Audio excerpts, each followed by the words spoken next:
Dear listeners, welcome to my channel Langlit Light. Today I shall discuss a very significant issue of Hamlet, a very popular tragedy of Shakespeare. This issue is the madness of Hamlet. Hamlet is considered to be the best tragedy of William Shakespeare. The Prince of Denmark, Hamlet, is the protagonist of this play. He is a very complex character and his madness in the play is a very contradictory issue.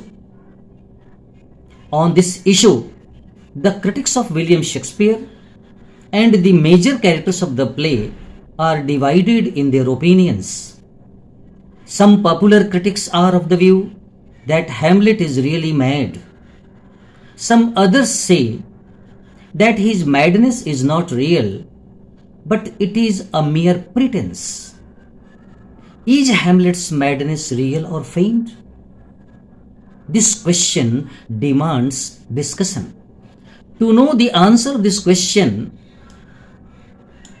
it's very essential to analyze and evaluate the major incidents of this play. First of all, I shall discuss feigned madness of Hamlet. It should be noted that the feigning of madness is a part of the revenge play. In Hamlet, William Shakespeare maintains this convention. Hamlet is sane throughout, but feigns insanity.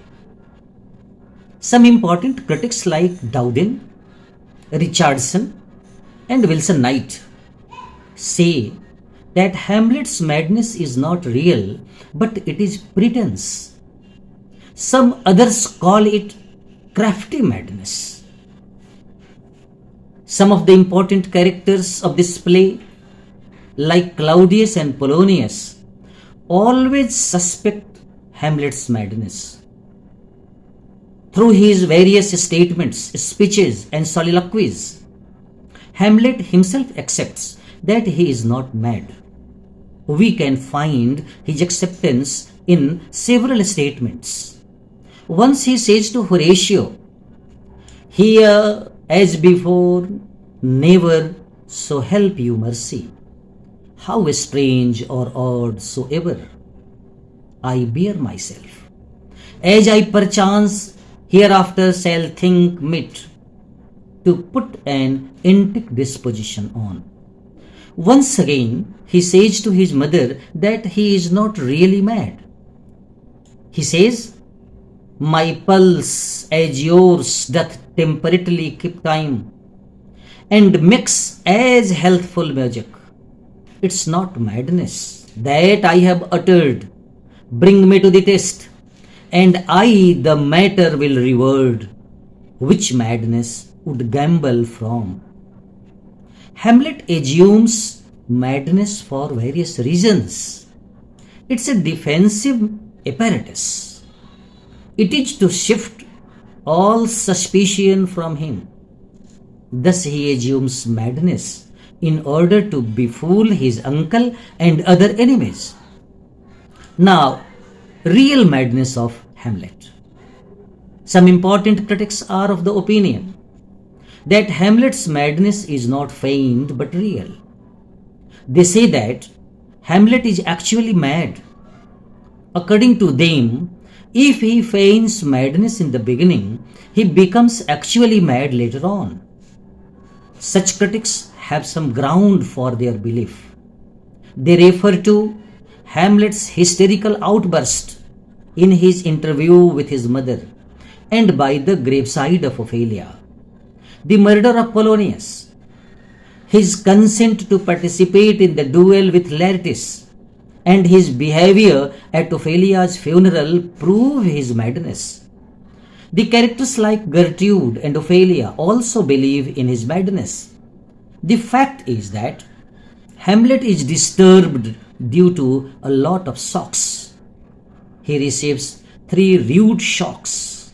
These rude shocks are the death of his father, the hasty remarriage of his mother, and the loss of his hope of inheriting the throne. Due to these three shocks, he loses his mental balance. Sometimes he thinks of suicide too. The communion with the ghost of his father also aggravates the situation. On the basis of the facts discussed above, it can be said without hesitation that Hamlet's madness is really a very difficult issue of this play. Opinions are divided on this contradictory issue. Sometimes Hamlet appears as sane, and sometimes he appears as insane. But when we minutely observe the details of this character, we find that his madness is not real.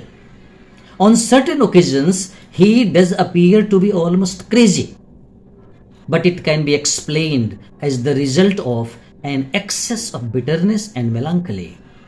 Hamlet's craziness is not indicative of madness. In fact, his madness is feigned. It's a kind of defense mechanism. His madness has a touch of wisdom and method. All men of genius are mad, and Hamlet is mad only because he is a genius. No doubt, he is suffering from depression, but mostly he retains his artistic sense, his ready wit, and his imaginative vision.